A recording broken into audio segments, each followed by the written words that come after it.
hagamos ahorita. Pues sí, pero por ejemplo, si podemos empezar con la síntesis de proteínas, está muy interesante porque, no sé, es que la clase anterior yo no tuve chance de entrar, Ya llegó el pero... profe. ya está.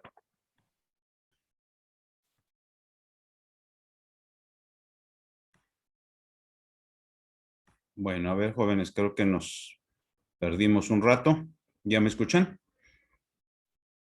Por supuesto. Sí. Muy bien. Bueno, vamos a tratar entonces de avanzar ahorita. Estamos comentando que existen dos modelos de acción precisamente a través de las enzimas. Uno es el que se le llama precisamente modelo cerradura llave.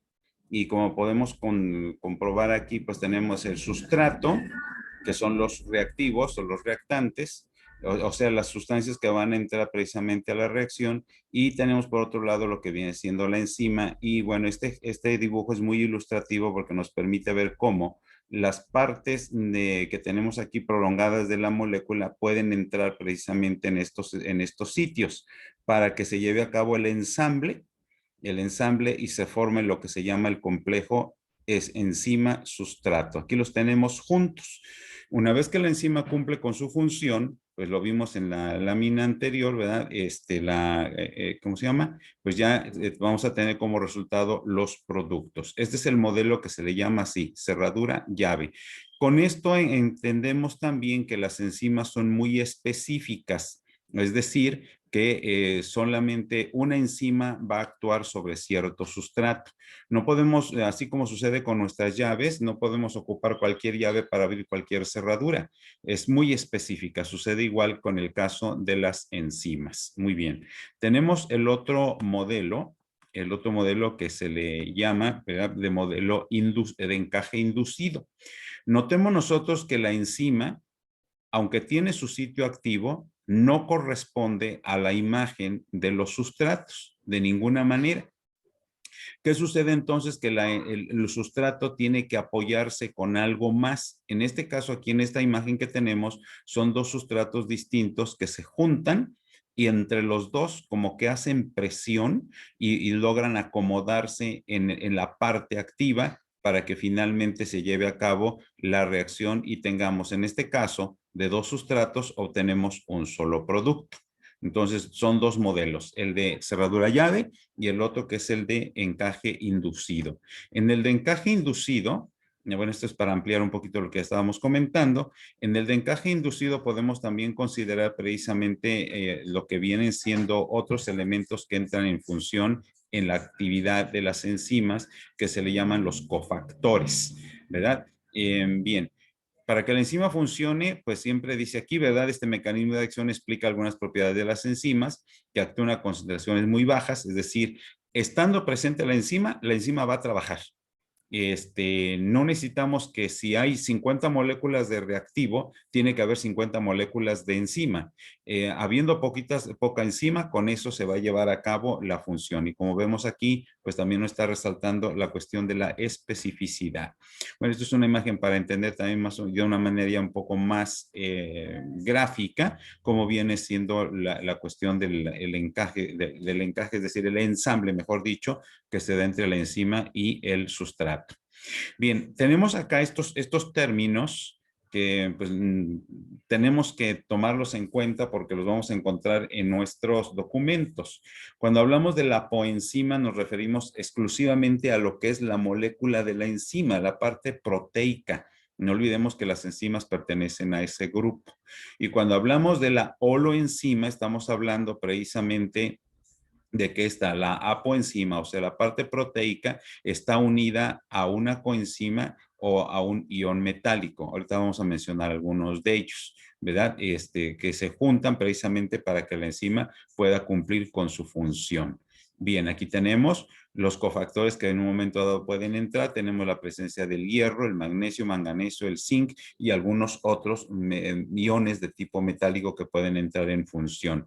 Y en su momento también funcionan como coenzimas, lo que vienen siendo las vitaminas. Notemos qué grupo, las vitaminas hidrosolubles, que pertenecen, por ejemplo, a la vitamina C o todas las del complejo B, porque lo que son la A, D, E y K pertenecen al otro grupo, al grupo de las vitaminas liposolubles. Bien, bueno, que son solamente otros elementos complementarios sobre este punto, ¿verdad? Que de lo que se refiere precisamente a la cuestión de las enzimas y en cuanto a su nomenclatura, es decir, la manera en que se les va a nombrar, siempre las enzimas van a terminar con este sufijo, asa. Siempre. Así hablaremos en un momento de una lactasa, o aquí se nos pone el ejemplo de la sacarasa, las lipasas, las transferasas, todas van a terminar con ese sufijo, asa.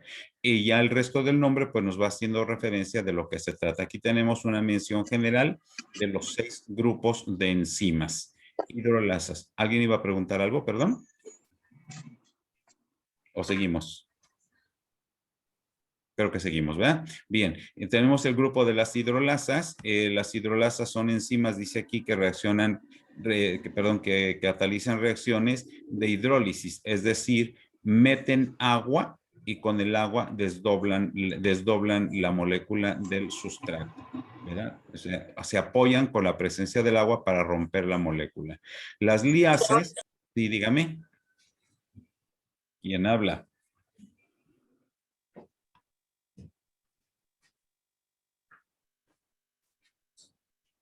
Bien, bueno, seguimos. Las liasas mueven lo que son grupos funcionales. Por ahí les mandé en un correo los nombres de los 6 grupos funcionales que en un momento dado podemos tener. Aquí en este caso, por ejemplo, tenemos el grupo, el carboxilo, ¿verdad? Y en este caso aquí tendríamos un grupo carbonilo secundario, que es el C doble ligadura O, ¿verdad? ¿Y qué es lo que sucede aquí al llevarse a cabo la reacción? Sucedió una descarboxilación, es decir, ¿qué ocurrió? Quitamos el carboxilo, ya no está presente en el producto. Las transferasas o quinasas lo que hacen es mover grupos funcionales de una molécula a otra, ¿verdad? Y aquí tenemos, por ejemplo, 2 grupos carboxilo y tenemos un grupo amino. ¿Y qué es lo que sucede en el momento en que llevamos a cabo la reacción? Aquí ya no aparecen los dos, pues tenemos la presencia de los 2 carboxilos, pero en lugar del grupo amino, notemos ahora aparece un carbonilo secundario, ¿verdad? Y por lo mismo cambian los nombres de las moléculas. Las isomerasas, bueno, llevan a cabo reacciones que lo que hacen es mover alguna parte de la molécula para que manteniendo los mismos elementos, sin embargo, tenemos ya una molécula completamente distinta. No es lo mismo hablar, por ejemplo, aquí donde tenemos un grupo oxidrilo a uno donde tenemos un grupo carbonilo secundario, ¿verdad? Perdón, un grupo carbonilo primario, porque es el COH, ¿verdad? Entonces es diferente a este. Este es un COH, es carbonilo secundario, y este es un carbonilo primario. Este es el de las cetonas y este es el de los aldehídos. Las oxidorreductasas, pues lo que hacen precisamente es movernos, ya sea que agreguen o quiten protones para que se lleven a cabo las reacciones de oxidación o de reducción. Y finalmente las sintetasas o ligasas lo que hacen es precisamente, dice aquí, catalizar moléculas con hidrólisis del ATP. Es decir, aquí tenemos todos nuestros reactantes, ¿verdad? Y tenemos 1, 2, 3, 4 reactantes para obtener finalmente 1, ¿verdad? Hasta aquí es un solo producto, 2 y 3. ¿Qué es lo que ocurrió? Teníamos el ATP y ya lo desdoblamos y ahora tenemos solamente ADP y fósforo inorgánico. Bueno, esto es en cuanto al repaso general de lo que vendrían siendo así las enzimas. Tenemos la otra parte de nuestro tema para el día de hoy. Déjenme buscar por aquí el archivo. ¿En dónde me lo dejó este equipo? Bueno, creo que me lo escondió. Vamos a ver. Ahorita lo rescatamos. Tenemos el otro tema, que ya es propiamente el que nos ocupa el día de hoy. Vamos a ver hasta dónde logramos avanzar. Es el tema precisamente de los carbohidratos. Permítanme ustedes para compartirles la pantalla. ¿Dónde estamos? Aquí estamos. Bien. Los carbohidratos, que también se les conoce en un momento dado como los hidratos de carbono o los glúcidos, ¿verdad? Son precisamente los azúcares que también se les da ese otro nombre. Y pues este vendría siendo como que una fórmula general de lo que vienen siendo estas moléculas. Aquí tenemos, son parte de los compuestos orgánicos, donde tenemos pues hidratos de carbono, lo que vamos a ver ahorita. También veremos en la siguiente clase los lípidos, las proteínas ya las repasamos y los ácidos nucleicos es la otra molécula que estaremos viendo. En cuanto a los glúcidos o los carbohidratos, tenemos que los elementos orgánicos que intervienen, los elementos, perdón, químicos que intervienen son primordialmente tres: carbono, hidrógeno y oxígeno. Son los tres elementos. Pero estos tres elementos están acomodados de tal manera que en un momento dado vamos a encontrar en la estructura el radical carbonilo primario, que es el COH, o bien el carbonilo secundario, que es el C doble ligadura O.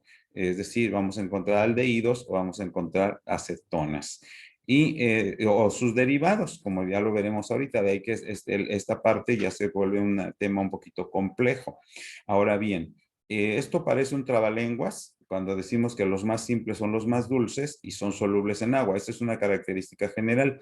Todos los carbohidratos fácilmente pueden disolverse en agua y formar lo que son las dispersiones coloidales. La razón es que son muy hidrofílicos, o sea, fácilmente reciben el agua. Y bien, cuando hablamos de que los más simples son los más dulces, parece una contradicción. Pero ¿a qué hablamos? Cuando hablamos del término simple, nos referimos a que es la estructura más sencilla. Entre más sencilla es la estructura, es más dulce el sabor. Y a medida que se vuelve más compleja, se vuelven más insípidos, como sucede, por ejemplo, con el caso de la celulosa, que la encontramos en las plantas. Muy bien.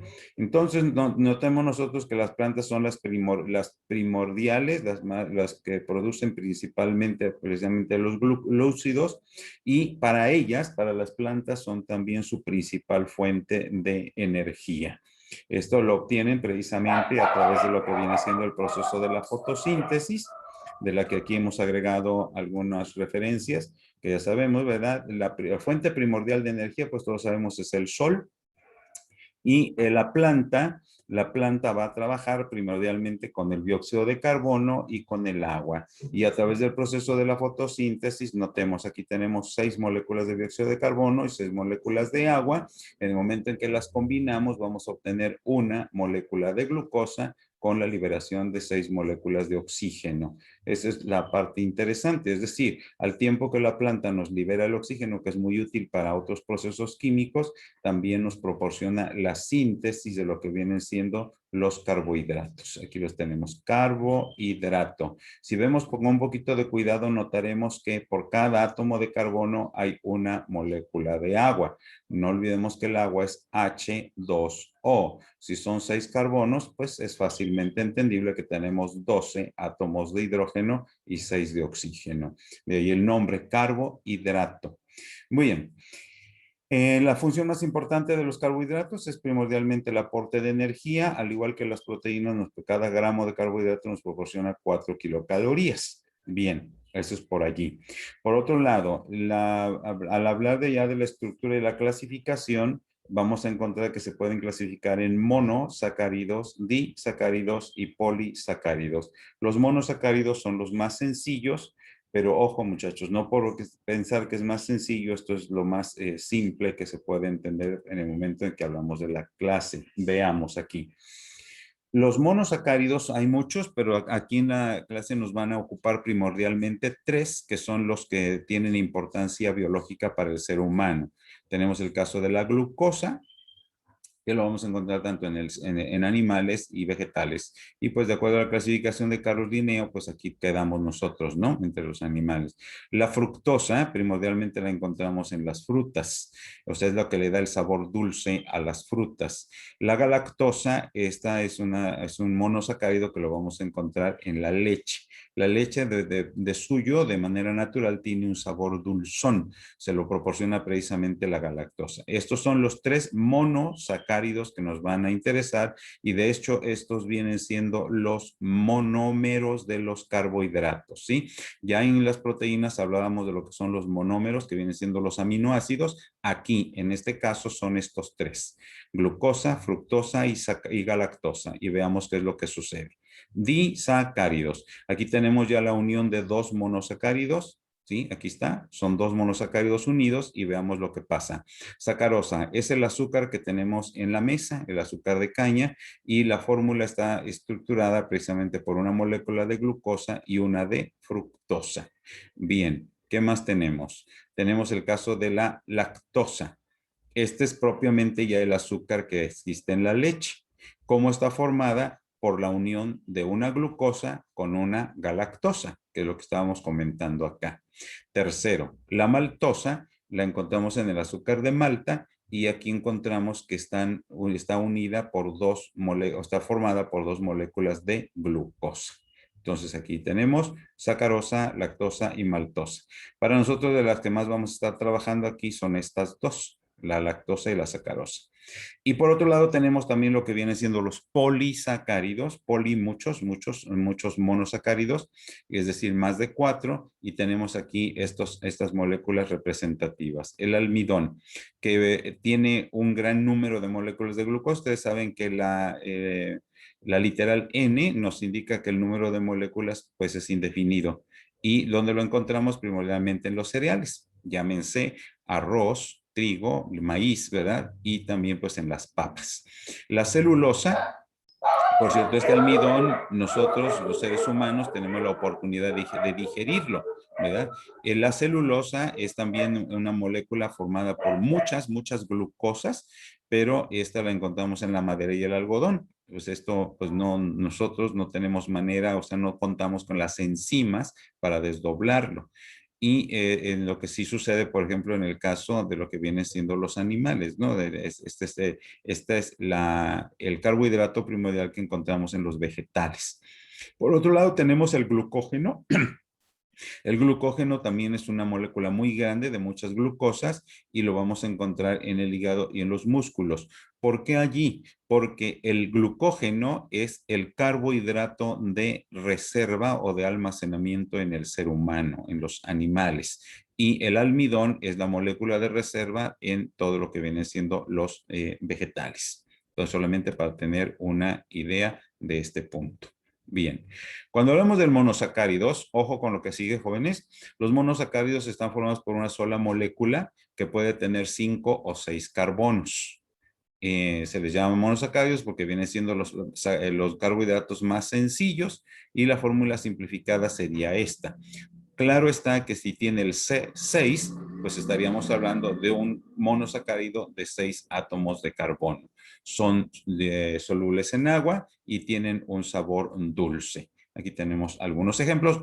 Por cierto, notemos quién aparece aquí. Aparte de la glucosa, la galactosa y la fructosa, de la que ya hicimos mención, aparecen estas otras que ya las hemos comentado en otras materias. La ribosa, ácido ribonucleico, y la desoxirribosa, el ácido desoxirribonucleico. Bueno, ya de ellos hablaremos en otra oportunidad. Pero notemos en qué grupo pertenecen, donde vamos a encontrar a estas moléculas. Son carbohidratos.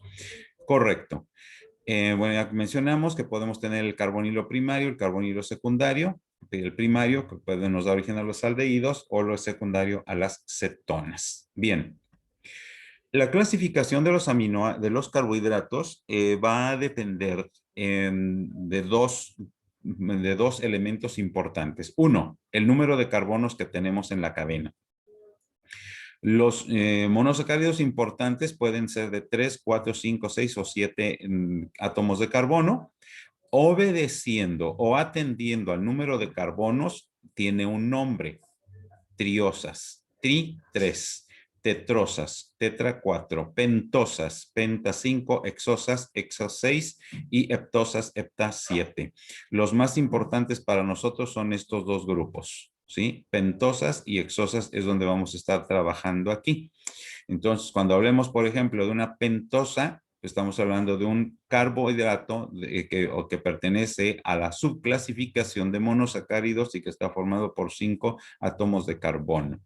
Y de una vez ya que tenemos esta lámina, notemos aquí un dato importante. Hace un rato estábamos comentando de las enzimas y vimos que ellas, sus nombres terminaban en asa. Hidrolasas, transferasas, isomerasas, liasas, ligasas, ¿verdad? Todas ellas. Bien, aquí tenemos este caso que son osas. Los carbohidratos todos terminan con ¿cómo se llama? Este sufijo, osas. Bien, agreguemos ahora el otro punto, el grupo carbonilo.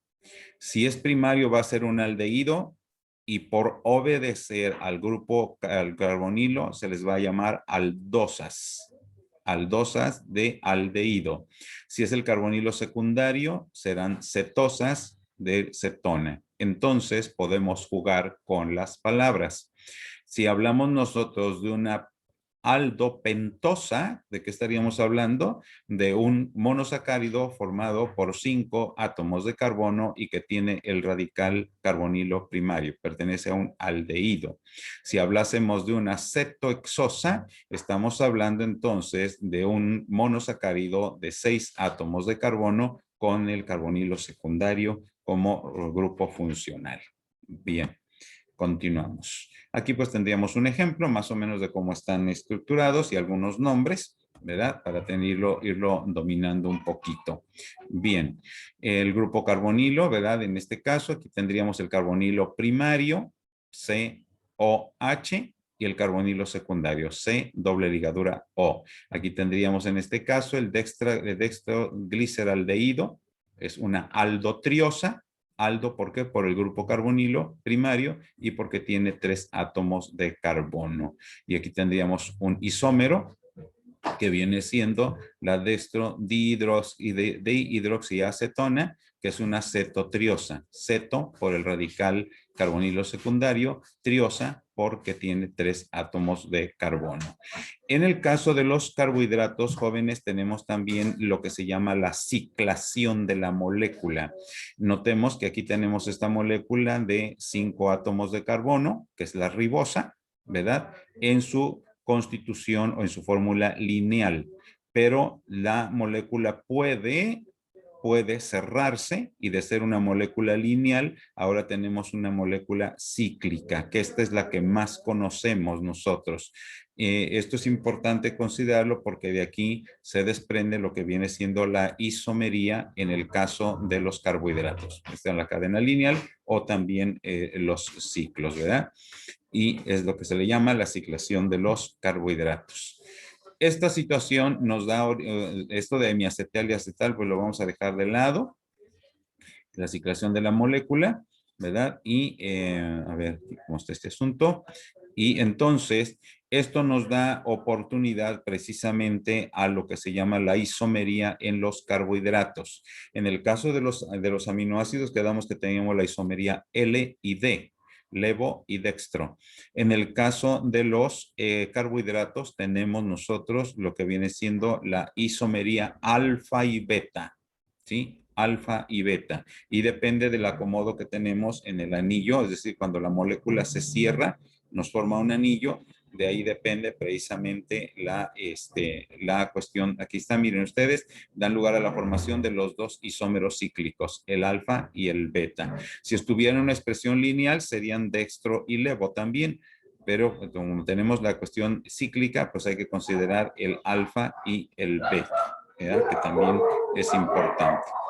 Bien, continuamos. Los disacáridos, ya quedamos que es la unión de 2 moléculas de 2 monosacáridos, ¿verdad? Para formarnos precisamente un disacárido. Cuando hablamos de los aminoácidos, mencionamos que la unión de 2 aminoácidos se da mediante el enlace o la unión peptídica. En el caso de los carbohidratos, cuando se unen dos, en el punto donde se une un carbohidrato con otro, esto se llama precisamente una unión glucosídica o como dice aquí la lámina, unión glicosídica. Los dos términos son correctos, glico o gluco.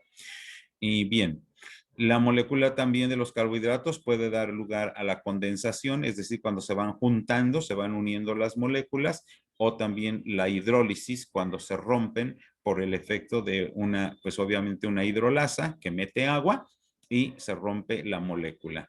Bien. Aquí este es un punto importante ya desde el punto de vista metabólico, la unión alfa 1,4. ¿En qué consiste? Precisamente si nosotros numeramos los carbonos, 1, 2, 3, 4. Y de este lado tendríamos el carbono 1. Entonces, la unión glicosídica alfa 1,4 es la más frecuente y es la que es más fácil de romper metabólicamente hablando, porque existe otra que es la 1,6 y esa es un poquito más complicada para romperse, pero también existe.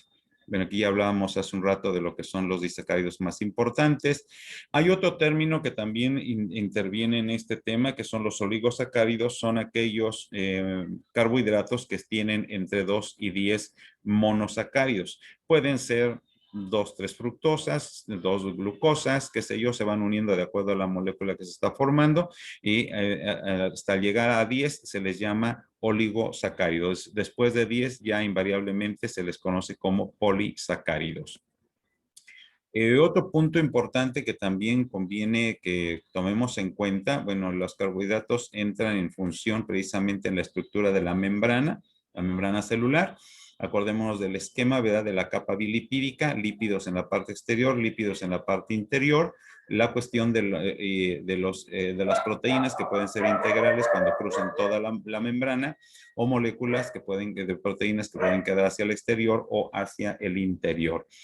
Y en la parte exterior es donde vamos a encontrar la presencia de los carbohidratos, ya sea, como aquí vemos, un oligosacárido, una glicoproteína. ¿Qué significa esto? Ya hablamos de la glucosilación de las proteínas, es decir, una proteína unida a un carbohidrato, o un glucolípido, donde el lípido está unido con un carbohidrato.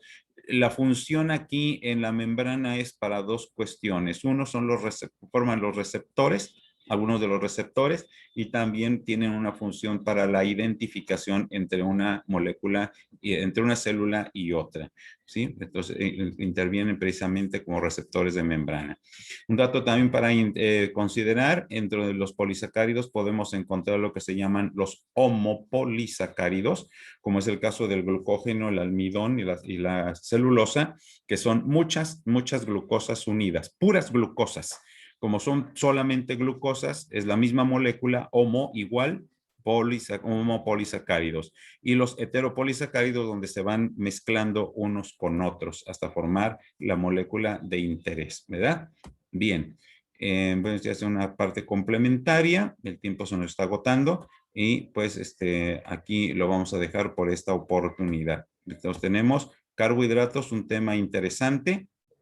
Aquí tenemos este ejemplo, ¿verdad? Del caso de la amilosa, o también como sucede con el glucógeno, ¿verdad? Los enlaces que se dan, que habíamos comentado, el alfa 1,6 o el alfa 1,4, que este es el más fácil de romper, desde el punto de vista metabólico.